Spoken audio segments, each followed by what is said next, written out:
Ya, ya. Hola, buenas noches. Bienvenidas y bienvenidos a esta transmisión en vivo de la presentación del libro coordinado por el doctor Francisco Reveles, Gobierno y Democracia en América Latina, en la búsqueda de la igualdad social. Es un gusto saludarlas y saludarlos a través de la pantalla.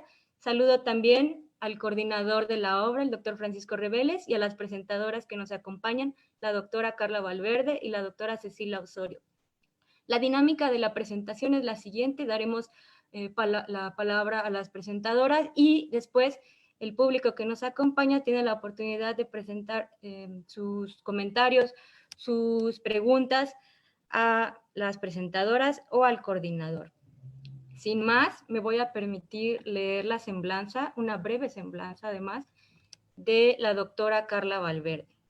La doctora Carla Valverde es mexicana, es doctora en Ciencia Política por la Universidad Nacional Autónoma de México de la UNAM, profesora e investigadora del Centro de Estudios Políticos en la Facultad de Ciencias Políticas y Sociales de la UNAM, es coordinadora de diversos libros y autora de Construcción Institucional del Desarrollo Social en México. Por su trabajo en investigación, es miembro del Sistema Nacional de Investigadores, SNIP. Actualmente es la coordinadora en México con sede en la UNAM del proyecto Horizon 2020 de la Unión Europea, Ciudad Cuestionada acerca de la estigmatización en los barrios urbanos desfavorecidos. Es integrante del comité de investigación del Hub Participatory Budget, en donde se financian algunos proyectos internacionales sobre el presupuesto participativo. Sin más, le doy la palabra a la doctora Carla Valverde, agradeciendo su presencia aquí. Muchísimas gracias, Paulina. Un gusto que tú estés como moderadora de esta presentación. De verdad, me emociona mucho.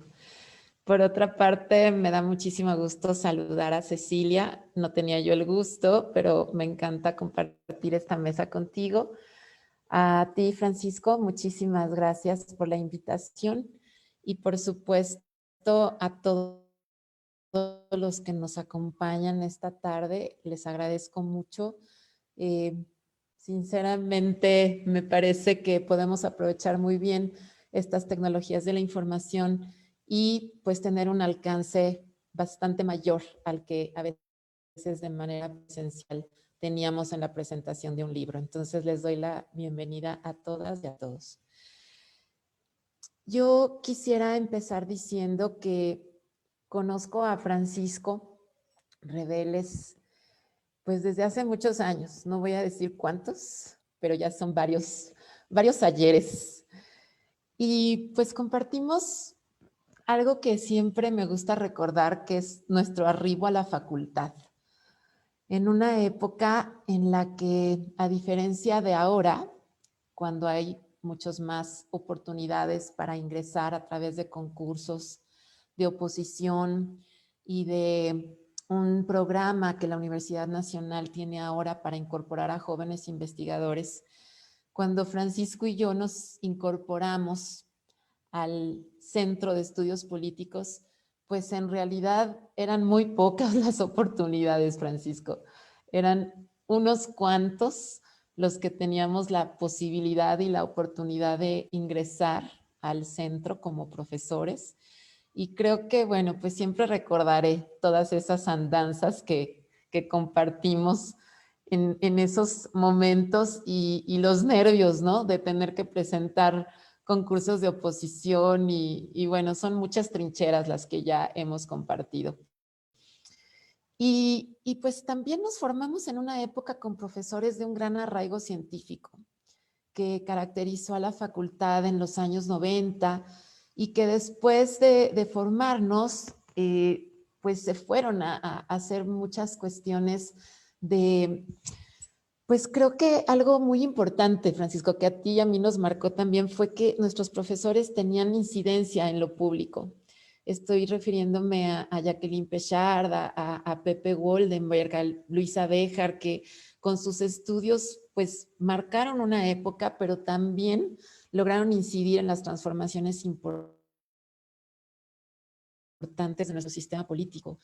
Y también otros, ¿no? Con sus estudios sobre empresarios como Cristina Puga, y bueno, podría yo nombrar a muchos otros, pero esa época nos también a ti y a mí.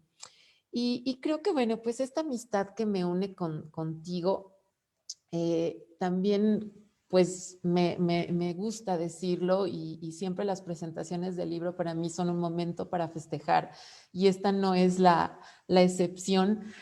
Hemos compartido el trabajo y el gusto por trabajar.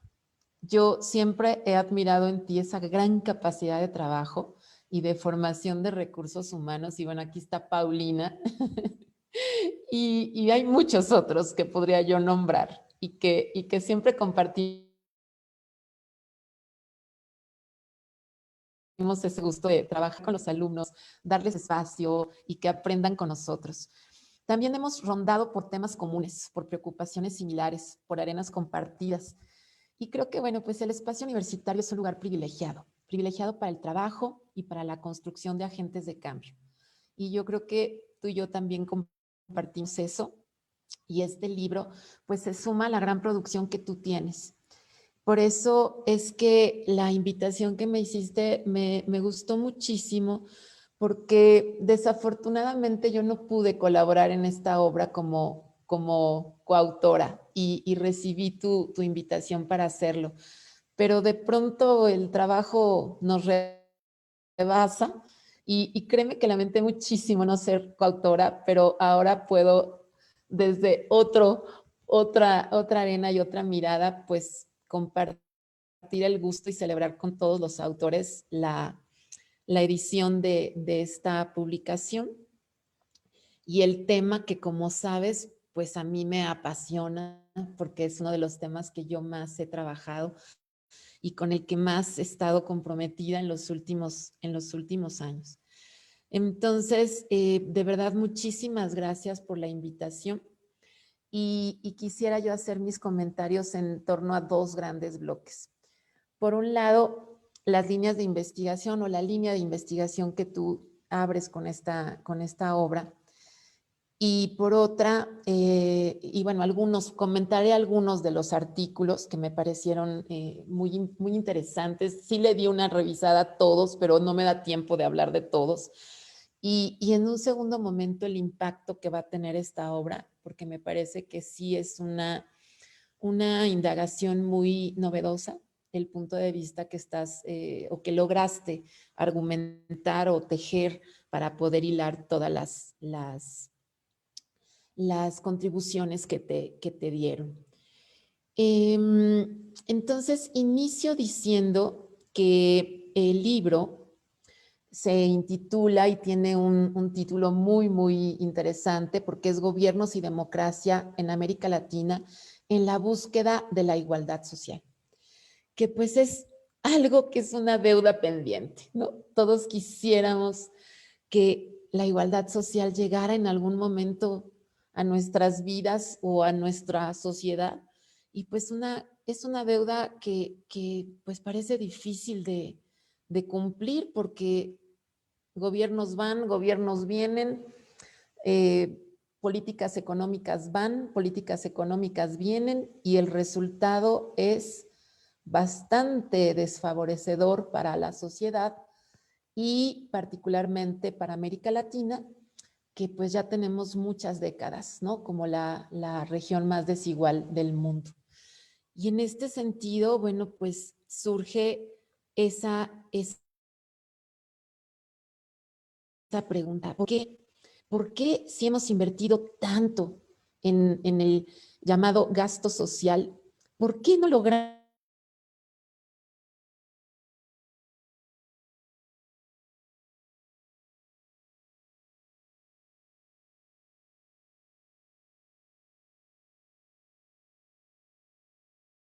traer como referencia para la igualdad y que me parece, Francisco, que también tú tienes por ahí en tu haber, porque pues ya decía Rosa Bayón que tenemos dos tipos de democracias, ¿no? Una, una democracia que avanza en términos del régimen político y una democracia que está en retroceso en relación con la sociedad. Y en este sentido, Rosa Bayón, pues nos habla justo de cómo tenemos que discutir temas de ciudadanía política y de ciudadanía social, porque tenemos que partir de la idea de que las sociedades son desiguales.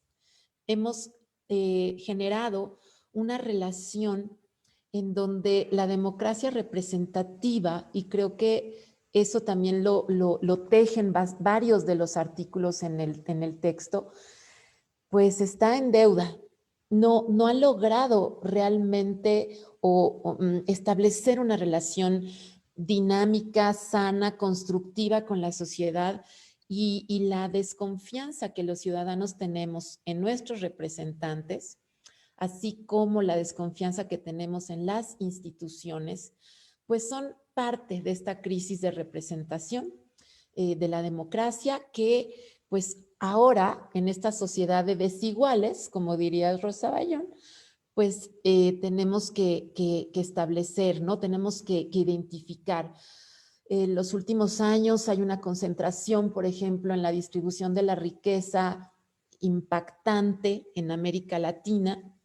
Somos, en ese sentido, lo decía yo, pues la región más desigual del mundo.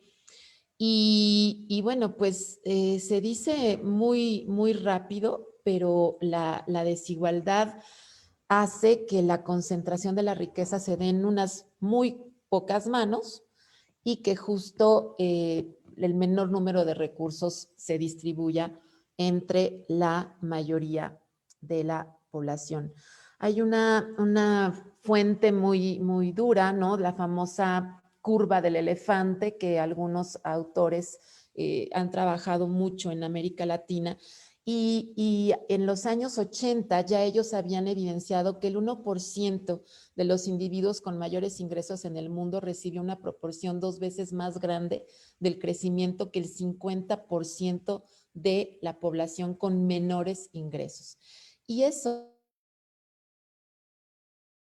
se ha venido reproduciendo con una mayor profundidad durante los últimos años. Y eso hace que América Latina pues tenga estas condiciones y tenga una desigualdad en donde, por ejemplo, para Brasil, pues incluye al 57.8% de la población, mientras que en otros casos más exitosos, como bien lo refieren algunos de los investigadores, Uruguay, bueno, pues sí tiene un porcentaje que ha disminuido considerablemente en los últimos años, gracias a las políticas sociales que se han instrumentado para combatir esa desigualdad. Entonces, yo sin duda creo que este es un tema que no había sido abordado con esta característica que ustedes logran darle a los textos, Francisco. Me parece que hay un acierto en que sean ustedes los que han trabajado el sistema político, ¿no? Y la relación de los partidos con los ciudadanos, quienes hagan esta lectura. Porque la lectura sobre la desigualdad casi siempre la hacen los sociólogos. Y la mirada de los politólogos creo que nos permite, y bueno, yo aquí también me incluyo, ver algunas cosas que no ven otros lentes. Y en varios de los libros, de los artículos, perdón, ustedes están ahí discutiendo qué pasa con el cambio de gobierno, qué pasa con el arribo de nuevos colores en los diferentes países. Por ejemplo, traigo a colación ahorita muy rápidamente el caso de Venezuela, que tú justamente analizas y que dices, ¿no? Bueno, pues América Latina se caracteriza por dos procesos. Uno, el arribo de estos tan ansiados gobiernos de izquierda, y por otro lado, ¿qué pasa con estos gobiernos de izquierda? Pues la idea de universalizar las políticas sociales, ¿no? Que es algo que además nos cae ahora muy en cuenta en el caso mexicano, porque hemos visto cómo hay algunas transformaciones interesantes en donde, bueno, la idea de primero los pobres tiene un origen en este tipo de propuestas que tú analizas, y el ejemplo venezolano, bueno, pues es un caso muy particular, porque tú además estás ahí tomando como ejemplo dos gobiernos, que son el de Hugo Chávez y el de Nicolás Maduro. Y además Venezuela pues ha tenido un problema ¿no?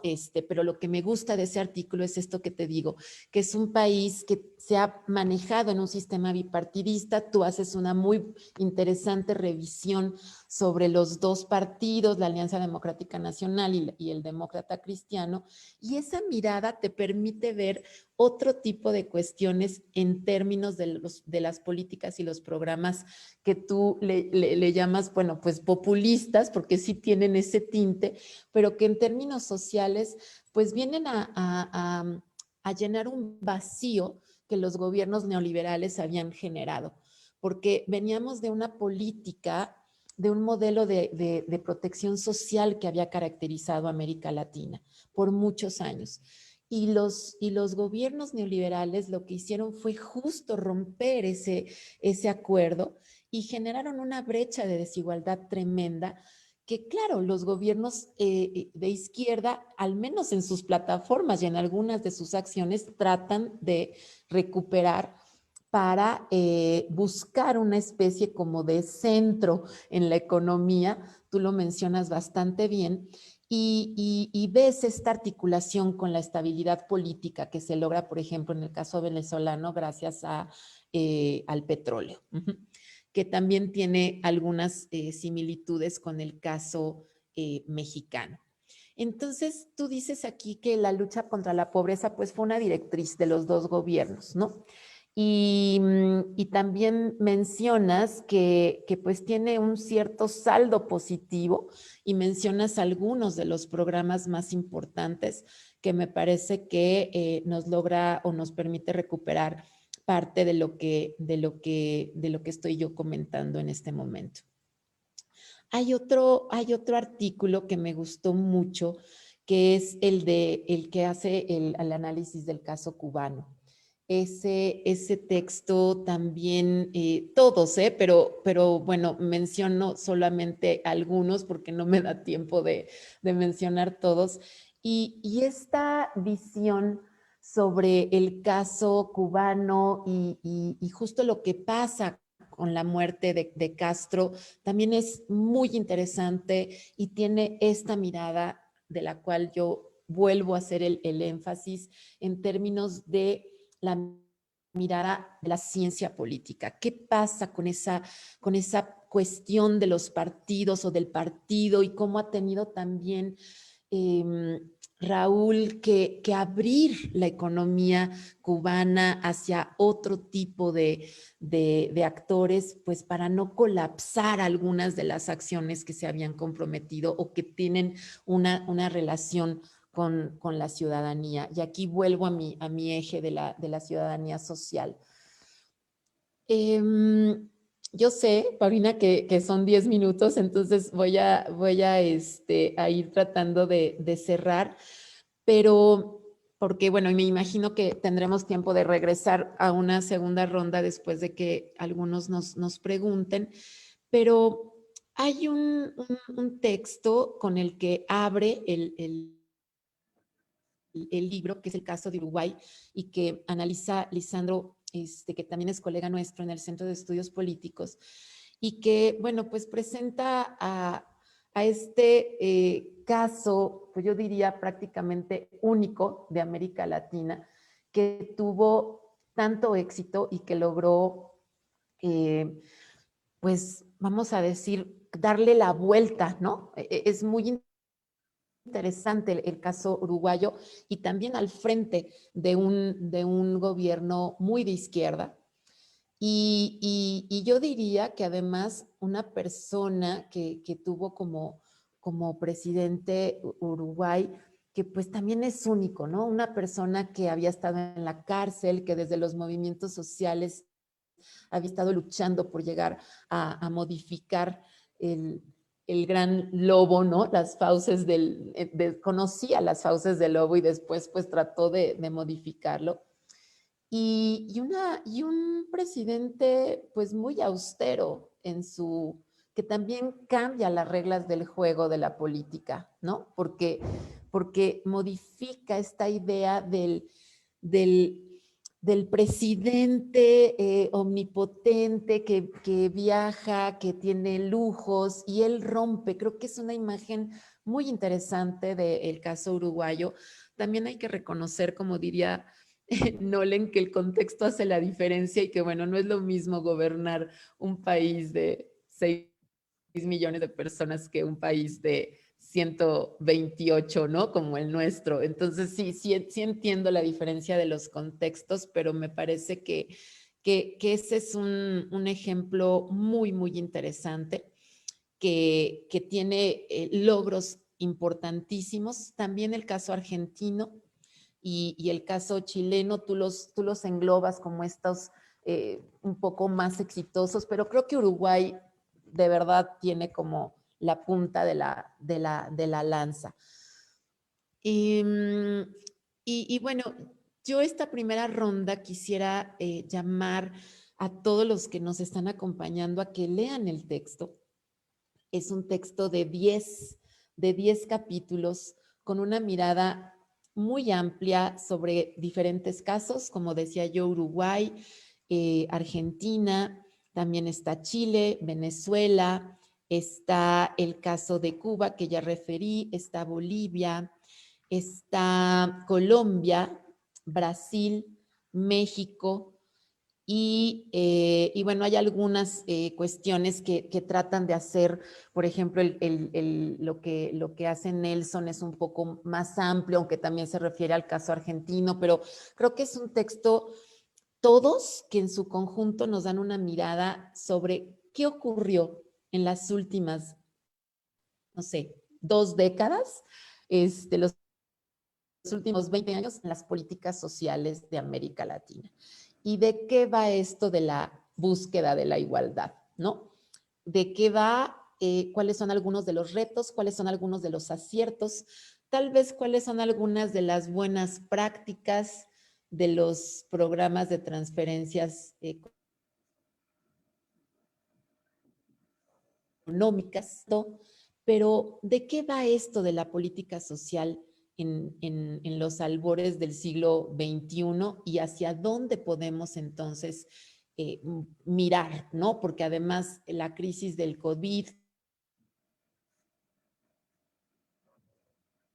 pues viene a modificar, y hay datos muy importantes de la CEPAL de cómo habrá un retroceso muy, muy importante en América Latina.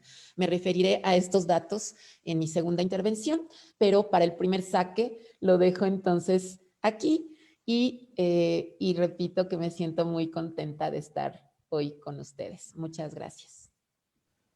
Muchísimas gracias, doctora Carla Valverde. Siempre es un gusto escucharla y comparto con usted la opinión sobre la vastedad de la obra. Sin más preámbulo, me voy a permitir leer la semblanza de la doctora Cecilia Osorio para darle la palabra. Cecilia Osorio Bonet es doctora en Ciencias Políticas y Sociales por la Universidad Pompeu Fabra. Es máster en Ciencias del programa Social Policy and Planning in Developing Countries por la London School of Economics and Political Science, cientista política y licenciada en Historia por la Pontificia Universidad Católica de Chile. Es académica del Departamento de Política y Gobierno de la Universidad Alberto Hurtado en Chile. Desde el año 2019 se desempeña como directora del Magíster en Gobierno y Sociedad. Sus áreas de investigación y docencia son políticas públicas, políticas sociales, difusión de políticas públicas, participación ciudadana y conocimiento, ideas y políticas públicas. Es autora del libro Conditional Cash Transfer Programs in Ecuador and Chile, The Role of Policy Diffusion, y también del libro Aprendiendo o Emulando, cómo se difunden las políticas sociales en América Latina. Agradeciendo infinitamente su participación en este espacio, le doy la palabra. Muchas gracias. Bien, muchas gracias Paulina por la presentación y muchas gracias Francisco por la invitación a esta presentación del libro. La verdad es que ha sido una sorpresa para mí estar invitada a presentar un libro en México. Y creo que esta es una de las, como decía Carla, a quien también saludo muy cariñosamente, un gusto conocernos y encontrarnos. Esta es una oportunidad que nos ha dado este nuevo contexto, ¿no? Y que probablemente en otro contexto no hubiera sido tan factible. Así que muy agradecida de la invitación, de poder haber conocido el libro y de tener la oportunidad de comentar ante ustedes mis impresiones y comentarios al respecto. Agradecida por esta oportunidad. Bueno, Carla ya ha hecho una súper buena primer saque, como dijo ella, respecto al libro, respecto a esta obra. Y en ese sentido creo que voy a retomar algunas de las ideas que ella ha planteado y profundizar en algunos aspectos que a mí me parecen importantes de destacar respecto a la obra y respecto a algunos de los capítulos. Y sobre todo respecto a algunas de las preguntas y desafíos que nos dejan planteados para quienes investigamos desde la ciencia política las políticas sociales en América Latina. ¿Ya? Bueno, como decía al principio Paulina, respecto a un poco desde dónde yo he desarrollado mi ámbito de investigación, efectivamente este libro me abre varias preguntas respecto a cómo desde la ciencia política abordamos la comprensión de las políticas sociales y de las políticas públicas para la región. Y desde entonces desde cómo podemos preguntarnos cómo los gobiernos y los distintos actores gubernamentales y no gubernamentales inciden en esta toma de decisión y en estas finalmente políticas que en definitiva terminan moldeando durante décadas, como señalaba muy bien Carla, el devenir de las políticas sociales y por lo tanto la vida de millones de ciudadanos en nuestra región.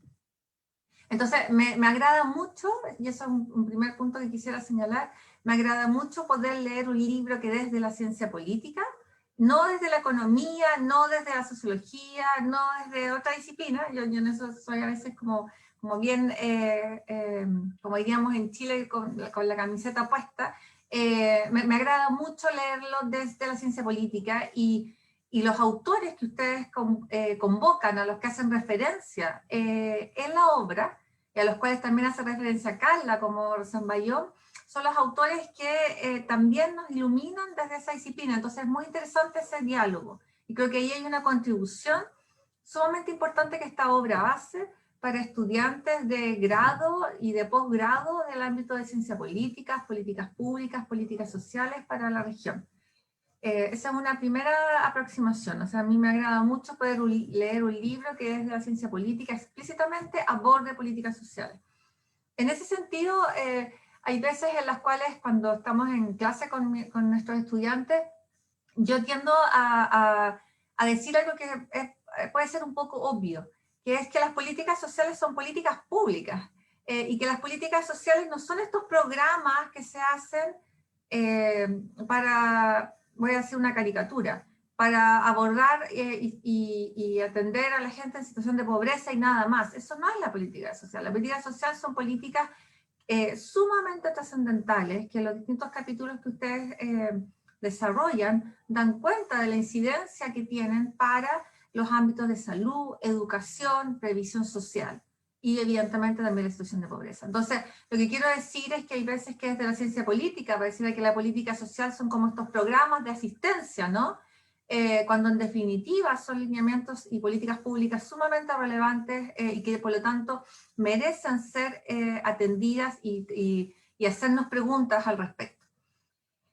Luego, una segunda contribución importante, creo, en relación a la obra que ustedes están haciendo, que han hecho, digamos, es el que tal como Carla señalaba, esta es una obra que uno puede introducir a estos estudiantes, investigadores, para tener una panorámica de la región. Creo que eso es una tremenda contribución porque, de nuevo, muchas otras obras tendrían a ser, o de algunos casos, o una mirada demasiado amplia, pero como aquí logran dedicar capítulos específicos a los países, y esa es una opción que ustedes hacen, ya que hay solo un capítulo comparado y hay un capítulo más regional, y justamente el último, creo que hacen una opción que es válida y que es poder mirar. Entonces, me parece muy fructífero y muy enriquecedor para para la docencia y para la investigación el poder referir a una obra donde se aborda cada uno de estos países en profundidad. Luego, en tercer lugar, yo quisiera destacar me gusta mucho la introducción y el planteamiento al enfoque que ustedes desarrollan. Aquí hay una propuesta, y yo quisiera leer algunas de las cosas que tú señalas. Hay una propuesta y una mirada que reúne y que agrupa los distintos capítulos, ¿ya? Si me permitiera un espacio que yo creo que todavía podría enriquecerse más, sería explicitar todavía más como esa pregunta común a lo largo de los capítulos, que como que le hicieran todavía mayor referencia.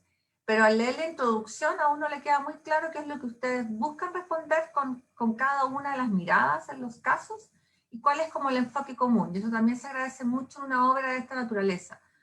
Y en ese sentido yo creo que ustedes lo aclaran muy bien, está muy bien explicitado en la introducción y se torna además una obra en los distintos capítulos que uno va encontrando, muy fácil y llana de leer, con una lectura muy clara, que invita a continuar aprendiendo y a continuar analizando cada uno de los casos. Entonces creo que también esa es una fortaleza del libro.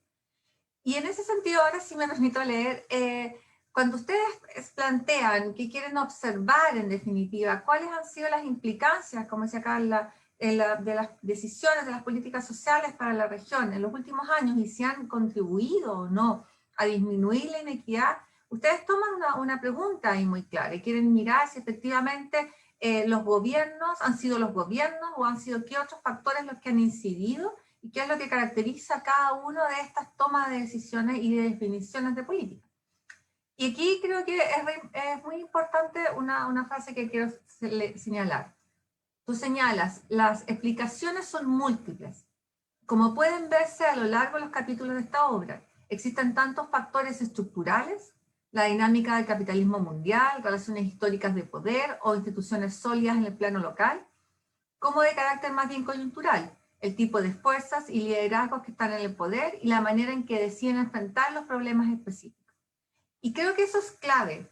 Creo que es clave que esta obra nos deja una panorámica en profundidad con cada uno de los casos y al mismo tiempo nos muestra las diversas explicaciones posibles, sin necesariamente buscar una explicación para toda la región. Yo creo que eso es muy adecuado en términos metodológicos, porque difícilmente podríamos señalar lo que ha fallado o lo que ha sido exitoso en América Latina ha sido una variable explicativa.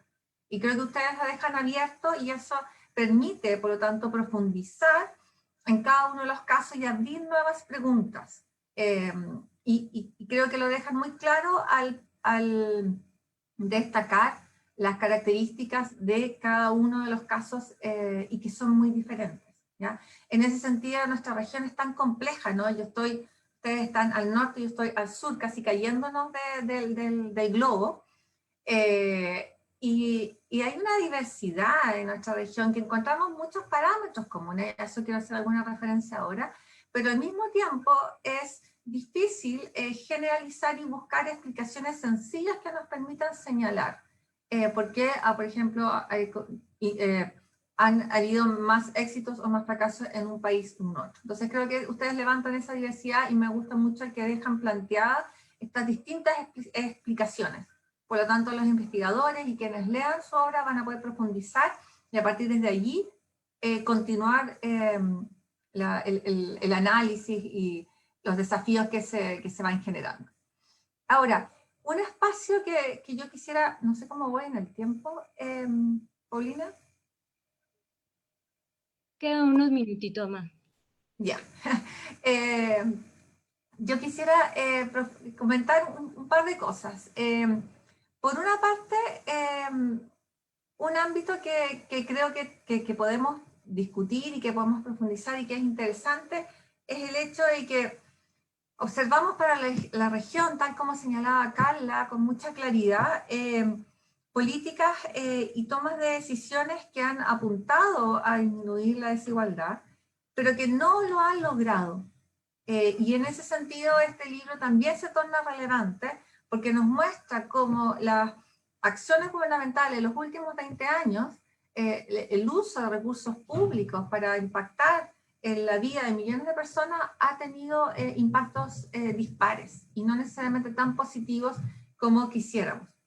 Y en ese sentido hay un ámbito que a mí me interesa señalar, es que en cierta forma observamos, por una parte, políticas sociales que podemos identificar que constituyen un conjunto de intervención complejo, integrado, reformas que abordan, por ejemplo, en el ámbito de salud, estoy pensando en el caso chileno, que además es uno de los que conozco mejor, ¿no? Que abordan desafíos en el ámbito de salud como el plan Auge en el caso chileno. Pero luego tenemos programas, y en América Latina observamos para el ámbito de pobreza muchos programas que son instancias más acotadas de intervención. Y quizás ahí este libro deja sumamente claro, bueno, por una parte, la relevancia de los programas de transferencia condicionada, pero que eso puedo profundizar un poco más en un segundo espacio, que es algo que he investigado un poquitito más, cómo se difundieron, cómo se diseminaron en la región, pero lo que me interesa destacar aquí es que esos programas constituyen instancias que en cierta forma son acotadas, apuntan a un objetivo en cierta forma más universal, una cobertura más amplia, pero el impacto en torno a la inequidad, el impacto en la pobreza a largo plazo es acotado. Porque no constituyen, y ese es el punto al que quiero ir, no constituyen pilares de sistemas de protección social realmente robustos. Y hoy, en esta pandemia en la cual nos encontramos, es evidente que la región requiere, y ustedes lo dejan muy claro al hacer este repaso de estos 20 años, que la región requiere una discusión mucho más seria respecto a los sistemas de protección social. Probablemente siempre vamos a requerir programas de asistencia no contributivos. Los programas de transferencia condicionada han afectado o incidido de manera positiva en las familias en momentos de crisis económica y sin duda son una contribución en situación de pobreza, pero no logran entrar en lo que ustedes señalan bien, que es un sistema que en algunos países más que en otros el Estado se ha retirado y se ha dejado un ámbito demasiado amplio al mundo privado y una desprotección a una parte muy importante de la población. Creo que eso hoy, en el contexto además de pandemia, es sumamente relevante. Y al mismo tiempo, y con esto voy cerrando para poder continuar con las preguntas, y al mismo tiempo, que es yo creo la complejidad de esto, estos mismos programas de transferencia condicionada y ciertas consecuencias indirectas positivas, como las evaluaciones, como los sistemas de identificación de beneficiarios, como algunas buenas prácticas, también como señalaba Carla, que han emanado desde ahí, al mismo tiempo hoy en la crisis han sido una base muy importante para llegar con ayuda. O sea, hay una cierta contradicción ahí, con que han permitido la asistencia, han permitido llegar, pero sin duda alguna no constituyen sistemas de protección social que nos permitan abordar y realmente constituir una red. Con esto sí cierro. En Chile, en este momento, hay actores políticos que han señalado que la entrega de cajas de alimentos constituyen ámbitos de protección social. Eso no puede ser el ejemplo más claro de que hay un desfase de qué es lo que entendemos por sistema de protección social o ayuda puntual en momentos de crisis. Una caja de alimentos que contribuye sin duda alguna a una familia, no es que no quiera valorar esa instancia, pero no se asemeja a la discusión que tenemos que tener para abordar los desafíos y las inequidades que ustedes también desarrollan en la obra que han desarrollado, que han escrito. Creo que lo dejo hasta ahí para poder dar espacio a las preguntas y seguimos discutiendo. Muchas gracias. Muchas gracias, estimada doctora Cecilia, por poner el dedo en la llaga sobre los temas transversales de los artículos del libro. A continuación, me permito recordarles a las personas que nos ven que pueden enviarnos sus preguntas, sus comentarios, para que nuestras presentadoras y el coordinador de la obra nos lo respondan al final. A continuación, le doy la palabra al coordinador, al doctor Francisco Reveles. Muchas gracias, doctor. Lo escuchamos.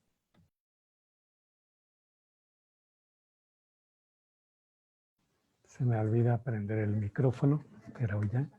Muchas gracias a Paulina y en especial a Carla Valverde, a Cecilia Osorio, mis comentaristas de lujo en esta presentación del libro. Efectivamente, pues ante esta situación en la que estamos, pues creo que sí tenemos que aprovechar bastante los recursos tecnológicos para difundir nuestro trabajo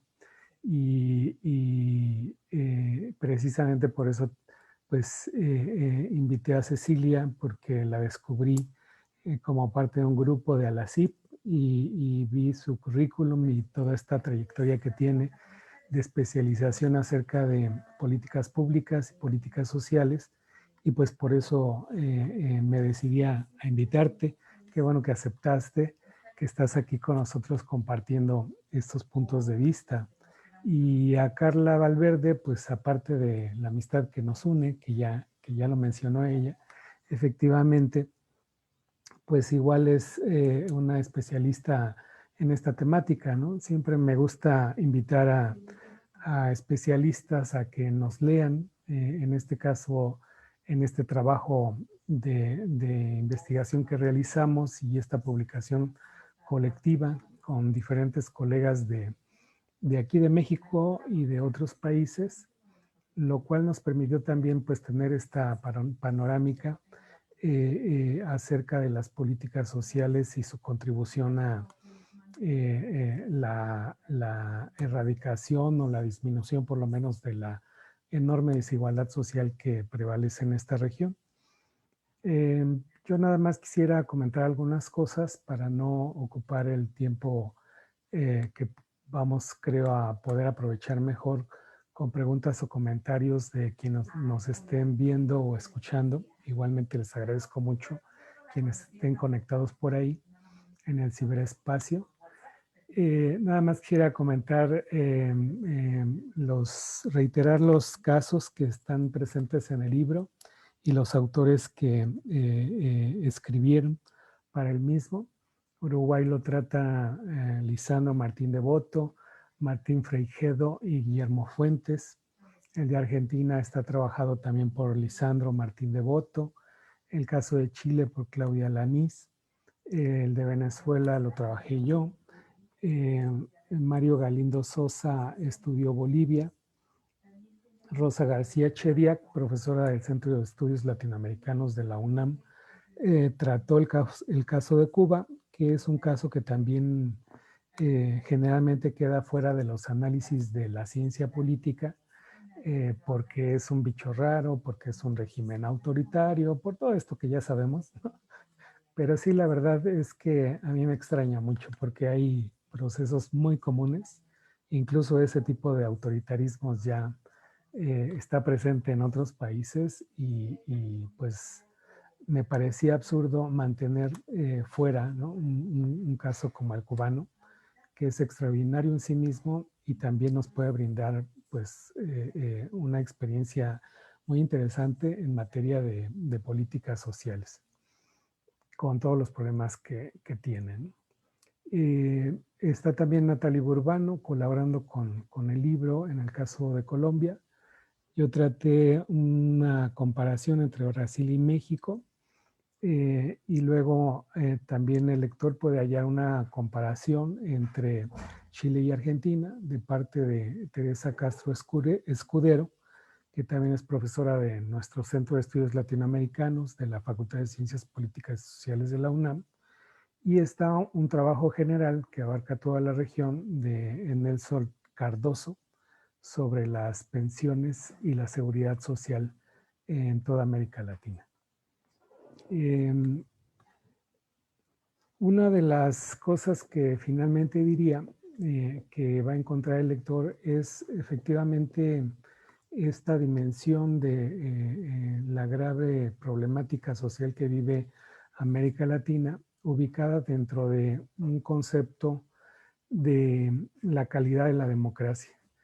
Y ahí es donde pues, se da más claramente esta perspectiva politológica, porque lo vimos como un elemento relacionado con el Estado de Derecho, vinculado con la rendición de cuentas, con la responsabilidad política, con otras facetas de la democracia que trabajamos en un libro previo que igual está publicado por TCO y la UNAM, y por otra parte en otro que está próximamente a salir sobre en particular responsabilidad política, abordando también varios de los casos que trabajamos en este texto que estamos presentando. Entonces es una obra al mismo tiempo única y parte de una investigación mayor que yo invitaría a que conocieran de manera completa.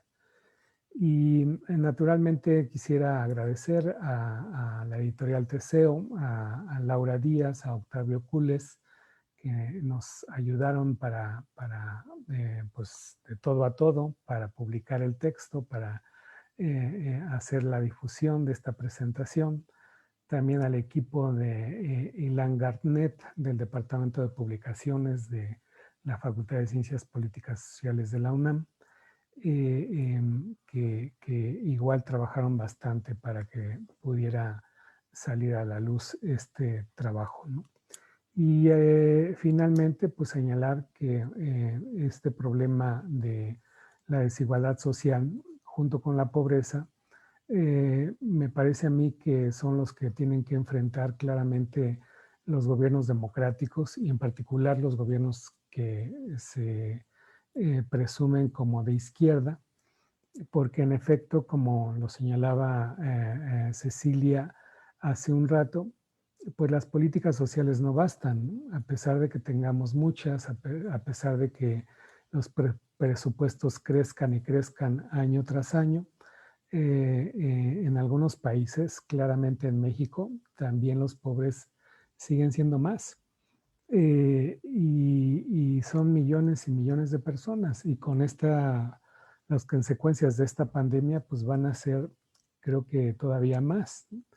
Y de manera que, pues, es un problema que requiere atención inmediata y solución, en particular, hablando en caso de México, de este gobierno que se autonombra como un gobierno de izquierda y que pretende hacer una gran transformación, ¿no?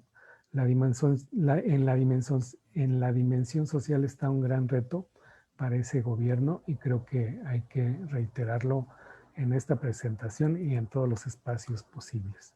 Muchas gracias y esperamos si hay alguna pregunta o comentarios. Muchas gracias, doctor. En lo que nos llegan preguntas o comentarios de las personas que nos están viendo, me voy a permitir plantear una yo. Leyendo el libro y escuchando a las doctoras y al doctor, me preguntaba por qué es que, digamos, leyendo la obra nos queda claro que la región tiene particularidades, pero también siento que hay algo que explica en términos regionales las similitudes en cuanto a desigualdad. ¿Por qué América Latina es la región más desigual? ¿Ustedes ven que hay algún elemento transversal para que esto sea posible hoy en día, para que se esté discutiendo el problema de la desigualdad en términos regionales? ¿Qué cosas comunes están en estos países para poder plantear una obra como la que estamos discutiendo hoy? Muchas gracias.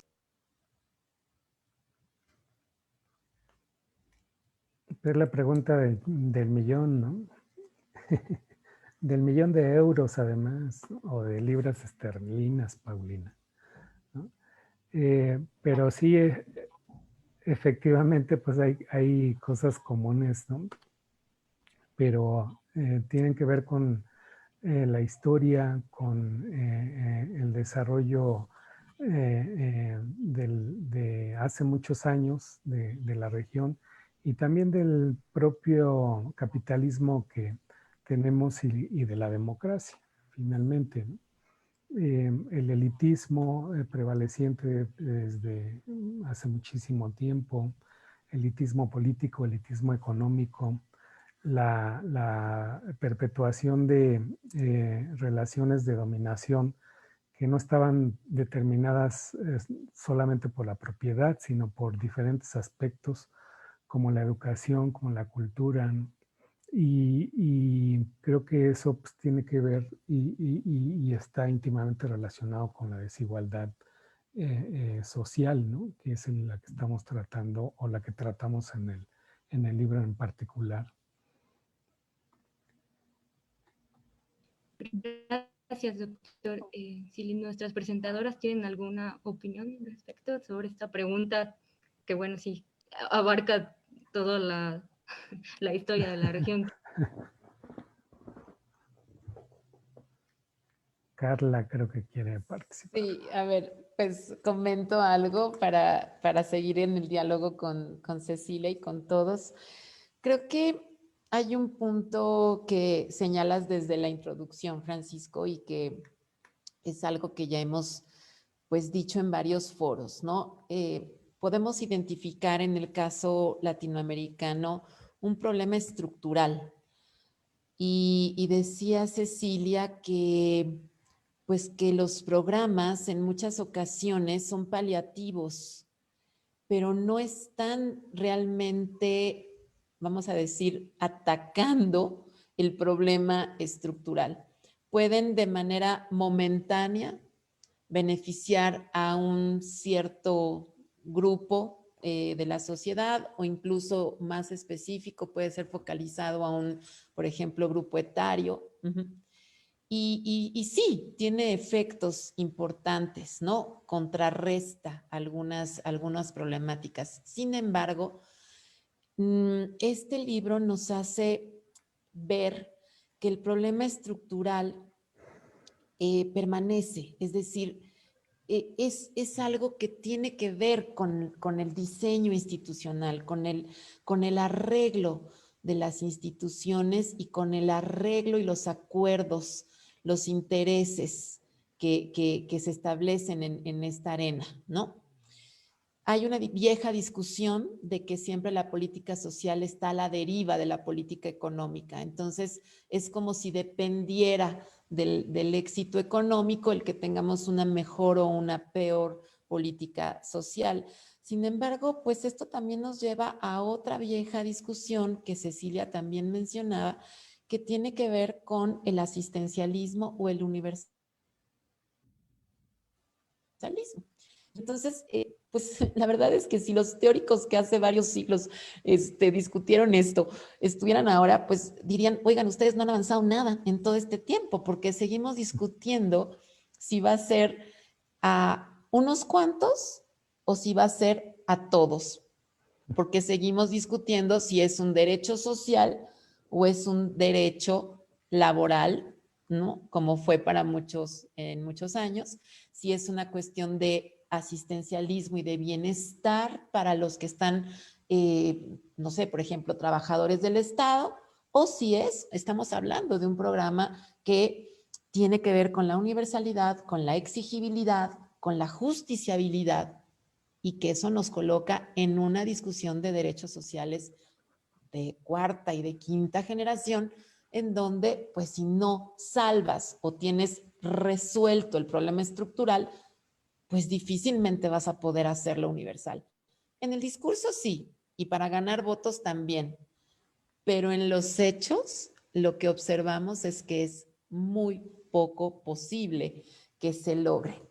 ¿Por qué? Porque hay deudas pendientes, ¿no? Y la reforma social es una deuda pendiente en prácticamente todos los países latinoamericanos.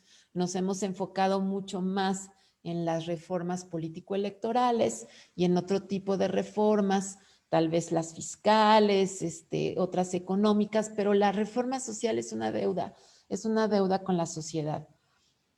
Yo decía que, y también lo rescató muy bien Cecilia, de veras qué gusto conocerte, Cecilia, yo también ya te voy a tener ahí en mi radar, porque tú mencionabas lo del COVID y también yo hacía alguna alusión en mi primera intervención. Una de las cosas que demostró el COVID es que ningún sistema de salud estaba realmente preparado para esta catástrofe. Y los retos son impactantes porque todos los países del planeta habían dejado de invertir en salud. Y entonces, una de las cosas que vemos es esa, ¿no? Nos regresa a esa discusión y nos regresa al tema de la desigualdad, porque el COVID profundiza la desventaja acumulada. Entonces, Si nosotros vemos la propuesta de la CEPAL, y hacía mención yo a esto, hay un observatorio COVID-19 que está proponiendo la CEPAL, que acaba de instalarse justo para ver cuál es la disposición de las políticas públicas en los 33 países de la región latinoamericana y caribeña que están tomando para poder limitar el impacto de la pandemia de COVID-19. Y si uno lo que ve ahí es que la desigualdad es impactante, porque las brechas se profundizan en una crisis sanitaria como esta.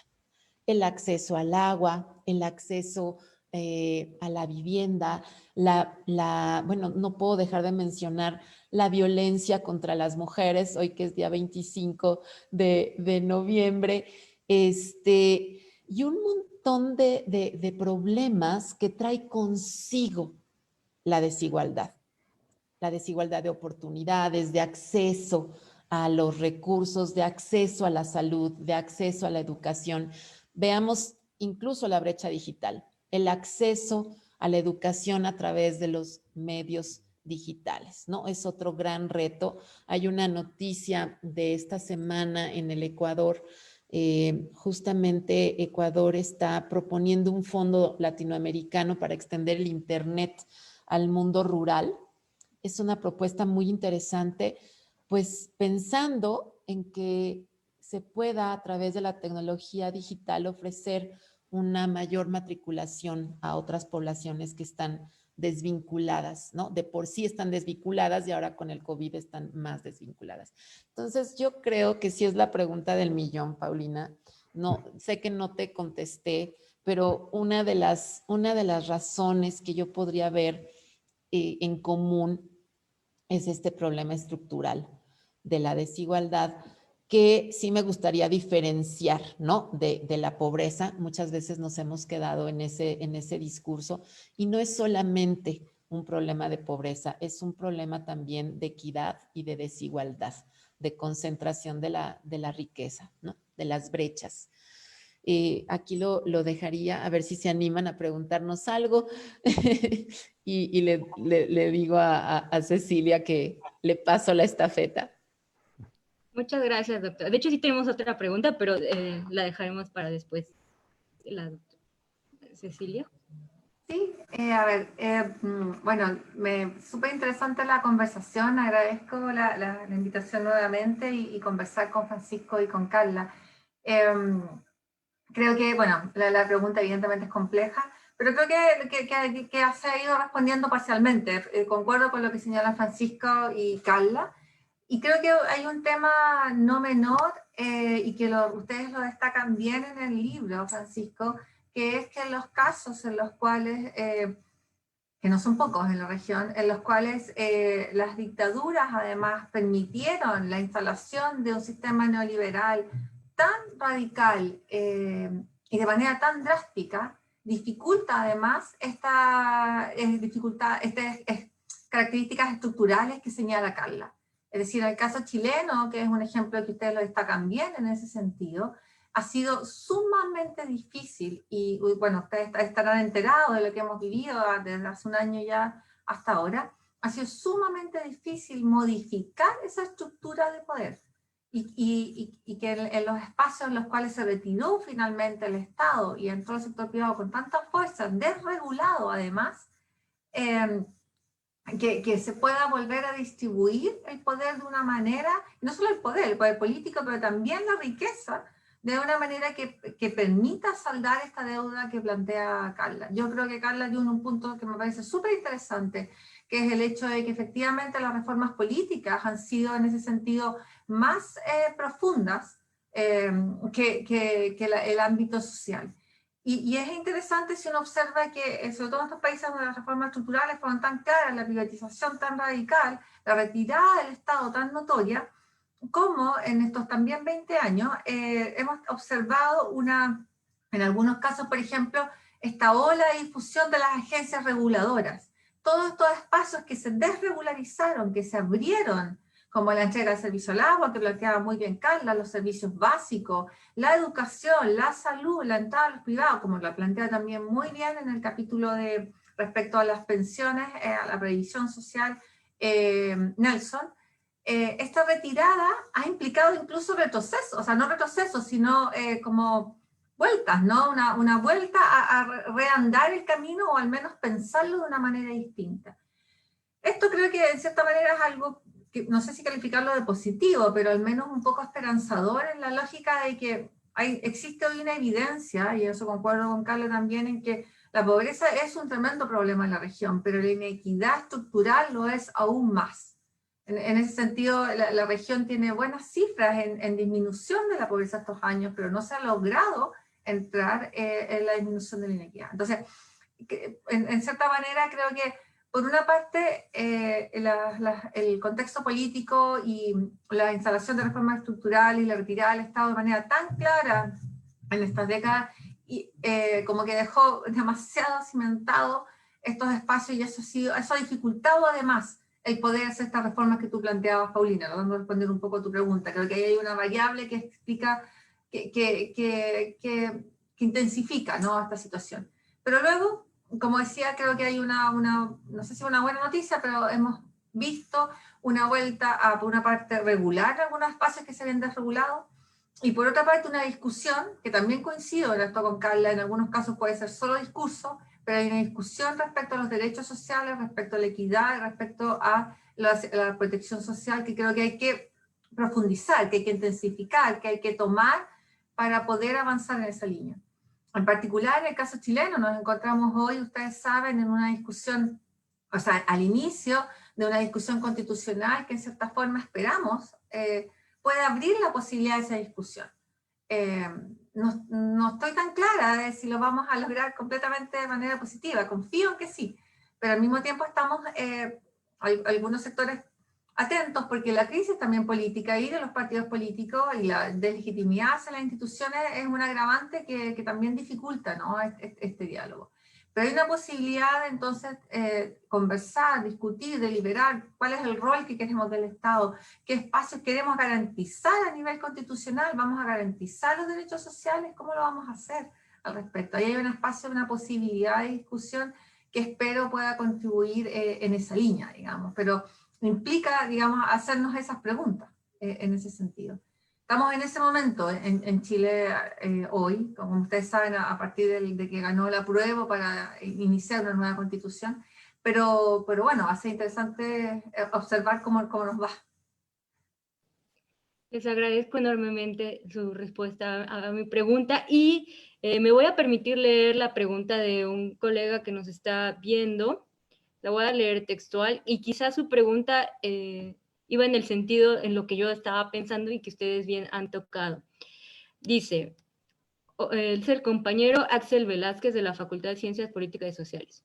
Observar el regreso de opciones políticas en Latinoamérica o en su defecto la aparición de nuevos proyectos, sobre todo de discursos disruptivos, trae consigo reformas que recuerdan al estado de bienestar, pero adelgazado o de plano la distribución de apoyos, pero para empresarios. En cualquiera de los casos, de fondo no se está obviando el hecho de que no hay igualdad social posible sin un cambio de sistema económico. Es la pregunta que nos pasan. Si gustan responderla en el orden que iniciaron, el doctor Reveles, la doctora Valverde y la doctora Osorio. Por favor, muchas gracias. Tenemos unos minutitos para responder la pregunta. Gracias. Poco tiempo, ¿no? Poco tiempo para ya tenemos otra. Tenemos otra ya. Si gustan, se las leo las dos y las juntamos, ¿vale? Sí. La siguiente es, el compañero Pablo Rojas les pregunta, se habla de los límites de los sistemas sociales latinoamericanos. ¿En qué consisten esos límites estructurales? ¿Por qué se establecen? ¿Y qué tanto los gobiernos progresistas consiguieron aminorar el problema estructural? ¿En qué consistiría una reforma social? Muchas gracias por su pregunta, Pablo Rojas. Gracias también al compañero Axel Velázquez. Si gustan, entonces mantenemos ese orden ya que tenemos las dos preguntas. Sí, bueno, yo creo que sí es necesario un cambio de modelo económico, porque de hecho también eso ha servido para distinguir los alcances de este tipo de gobiernos de izquierda o progresistas, que son justamente los que estudiamos en el libro, agregando el caso de México, porque aunque está junto con los demás, México se estudia por comparación, todavía no llegaba al poder Andrés Manuel López Obrador. Entonces lo que ustedes encontrarán en el libro son los gobiernos del PRI y del PAN, pero sirven bastante de comparación para ver las experiencias de los gobiernos progresistas de los demás países que ya mencionamos. Eh, eh, creo que se demuestra con los resultados que han tenido, tan diferentes en algunos casos y tan comunes en cuanto a esta falta de eficacia para enfrentar el problema, ¿no?, de la desigualdad. Y eso se debe, desde mi punto de vista, a que pues no hay una transformación a fondo del modelo económico, que al final también es una de las causantes de esa desigualdad. Hubo una transformación de los actores políticos de izquierda y en particular de los que llegaron al poder, de tal manera que la aceptación del capitalismo también se convirtió como, por un lado, como pues algo obligado para estas fuerzas, y después como algo aceptado de manera natural, como si efectivamente no hubiera otra alternativa y de desarrollo, y como si solamente pudiéramos sentarnos a esperar y ver los resultados que nos traería el desarrollo económico a partir de el capitalismo y de estas políticas sociales que hemos mencionado. Entonces yo creo que sí es necesaria una profunda transformación, no una reforma social como se planteaba, como Pablo planteaba en su pregunta, sino una transformación de fondo, una transformación estructural, ¿no? Pero es dudoso que se pueda realizar a partir de estos gobiernos, porque de suyo pues han manejado otro tipo de políticas o están más preocupados, por ejemplo, en los casos de Venezuela o de Bolivia, están más preocupados en mantenerse en el poder a toda costa y no efectivamente resolver este tipo de problemas, ¿no?, que son los que ya pasada la prueba de las urnas, pues se tendrían que resolver para beneficiar de manera genuina, de manera clara a toda la sociedad o a la mayoría de la sociedad, la que no ha recibido más beneficios que el respeto al voto. Y eso hasta cierto punto es un decir, ¿no?, en varios casos. Gracias. Gracias, doctor. Doctora Valverde. Gracias, Paulina. Coincido con el planteamiento de Francisco. Yo también estoy convencida de que es necesario que, así como tenemos una carrera para tener una vacuna, deberíamos de tener una carrera para proponer un modelo económico distinto. El agotamiento del modelo capitalista es evidente. Las contradicciones cada vez son más profundas, las crisis cada vez más continuas, y la política económica neoliberal ha sido la más devastadora de todas las políticas económicas que han caracterizado al capitalismo. No tengo la respuesta. América Latina ha sido un tanto innovadora, ha tratado de encontrar algunas otras fórmulas. Por ahí están algunas ideas de economía solidaria, de economía, de la otra economía, ¿no? Por allá en el cono sur, Cecilia, ustedes han sido muy innovadores, muy creativos. Desafortunadamente no hemos logrado pensar en un modelo distinto. Estas son opciones, pero dentro del mismo modelo. Entonces, yo creo que sí es una tarea que deberíamos de tomar con bastante profundidad y de veras dedicar un poco a esta reflexión, ¿no? Hay varios autores, no es una idea mía, hay varios autores que lo mencionan, pero yo cada vez que lo puedo lo repito porque sí soy una convencida de eso. Por otro lado, la idea de la reforma social es una excelente pregunta y creo que yo lo ubico en 3 aspectos principalmente. Una, ya lo mencioné, tiene que ver con la distribución del bienestar. El bienestar no es igual para todos. Y lo que pasa es que la concentración de la riqueza impide que haya una distribución del bienestar y esto hace que las brechas pues se profundicen y que unos cuantos, como decía yo, concentren la mayoría del Producto Interno Bruto y una pequeñísima parte del Producto Interno Bruto se distribuya entre la gran mayoría de la población. Basta ver, ¿no? Las cifras, mencionaba yo algunas, me tardaría un poco en decirles eso, pero quien está interesado, quien nos hizo esta pregunta, podría revisar la distribución de la riqueza en América Latina, coeficiente de Gini, y con eso va a encontrar a lo que me refiero.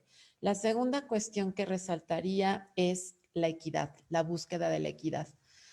Una reforma social que le permite el acceso a todos, partiendo de la desigualdad en la que nos encontramos. Es decir, en este sentido, sabemos que las sociedades no son iguales y tampoco los ciudadanos somos iguales y no hemos construido ciudades ni sociedades iguales. Entonces, si tomamos como reto lo que nos plantean algunos autores, partamos de la desigualdad, pero demos acceso a todos a partir del lugar en el que están para que esa desigualdad empiece a desdibujarse y entonces tengamos un piso más parejo para todos.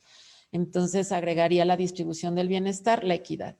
Y el tercero que yo agregaría es un gasto público eficiente. Desafortunadamente hemos invertido muchísimo, no me gusta decir gasto social, me gusta decir inversión en lo social. Y es increíble lo que hemos invertido en los países latinoamericanos, sin embargo, el impacto a veces no es tan grande como quisiéramos que fuera. ¿Y por qué? Pues porque en medio hay un montón de trabas y es poco eficiente por muchas razones, porque faltan evaluaciones, porque hay corrupción, porque hay muchos factores que en medio, porque hay intereses, porque hay clientelas políticas, Francisco, hay muchos factores que están en medio para que esto le llegue a la sociedad, ¿no? Al ciudadano común y corriente como nosotros. Y bueno, pues ahí están los datos. No confiamos en las instituciones y decía yo, no confiamos en quienes nos representan, pensamos que las decisiones que toman no son para beneficiarnos y que además el gasto público pues no llega a donde tiene que llegar. Entonces yo centraría en esos 3, con esos 3 puntos me conformaría para una reforma social por el momento y creo que pues nos falta mucho, ¿no? Para poder decir que hemos logrado consolidar reformas sociales en serio. Y bueno, pues en esta oportunidad vuelvo a repetir mi gusto por compartir la mesa con ustedes, la presentación, y agradezco la invitación nuevamente, Francisco. Muchas gracias. Muchas gracias, doctora Carla. ¿Gusta cerrar, doctora Cecilia, para responder estas preguntas? Sí. Wow, yo creo que han quedado tantos temas ahí puestos en la mesa para seguir conversando. Yo quisiera sumar el cuarto punto que planteaba Carla, con los cuales coincido, algo que ya dije antes, que es, y que se vincula con lo que tú estabas señalando, pero que es la instalación de sistemas de protección social. Creo que América Latina, tal como también algunos han señalado, y que lo retoman, ustedes también lo mencionan en algunos de los capítulos, América Latina no logró constituir sistemas de bienestar social como tal. En algunos países como que íbamos caminando hacia allá y hay ciertas instalaciones, y lo explica bien Nelson también cuando habla de estos incipientes, ¿no? Sistemas de previsión de seguridad social.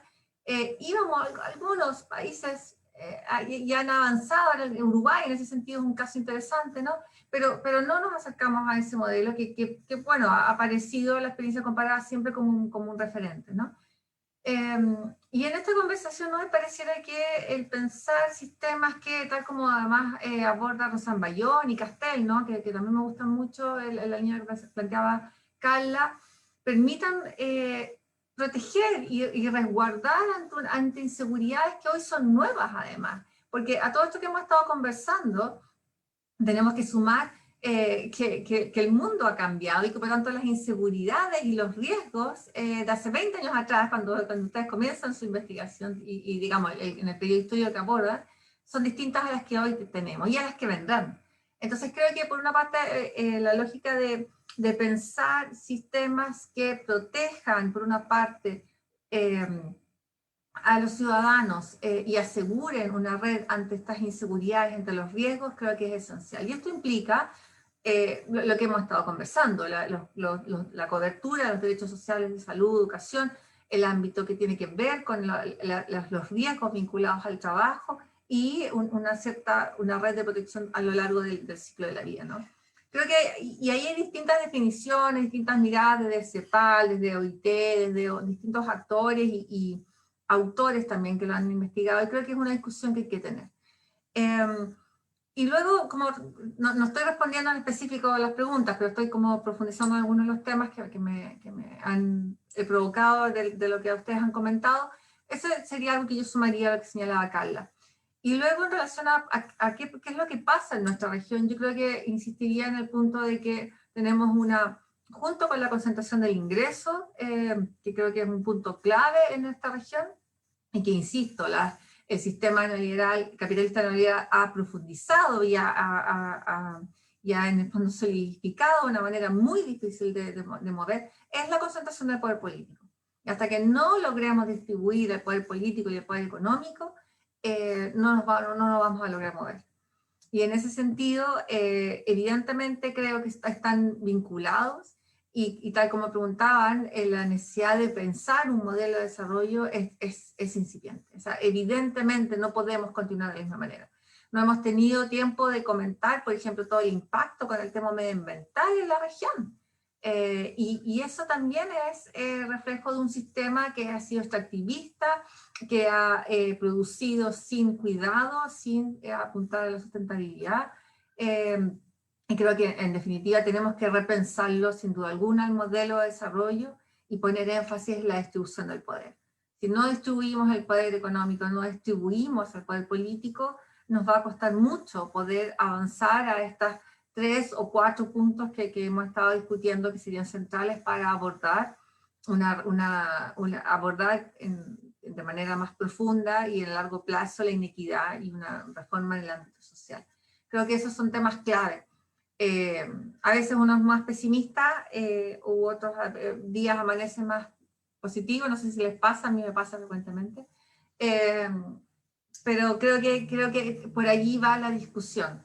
Lo que a veces a mí me levanta con cierto ámbito más positivo es que veo las nuevas generaciones con mucha más claridad, por ejemplo, con respecto al cuidado del medio ambiente, con un modelo de desarrollo distinto, con una lógica cultural distinta a las generaciones que les hemos antecedido, y creo que ahí hay una posibilidad de dialogar y escuchar y de repensar un poco lo que hemos estado haciendo en esta conversación, cómo podemos abordar estos desafíos de la región.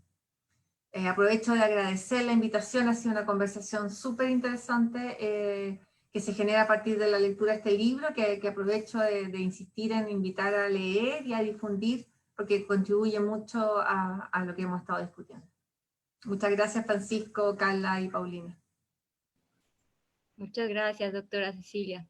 Bueno, pues vamos cerrando esta transmisión. Quería agradecerles profundamente a las presentadoras, la doctora Carla Valverde, la doctora Cecilia Osorio, al doctor Francisco Reveles por la invitación y felicitarlo especialmente a él como coordinador y a las y los autores de esta obra maravillosa.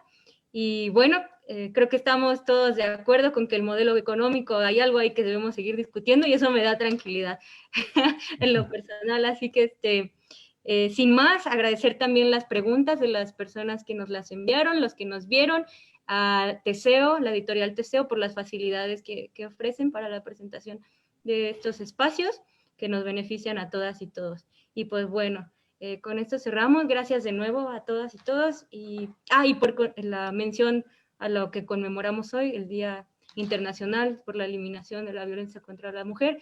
Gracias a la doctora por mencionarlo. Gracias de nuevo a todos. Terminamos. Que estén muy bien. Gracias, muchas gracias. Felicidades, doctor. Gracias, hasta luego.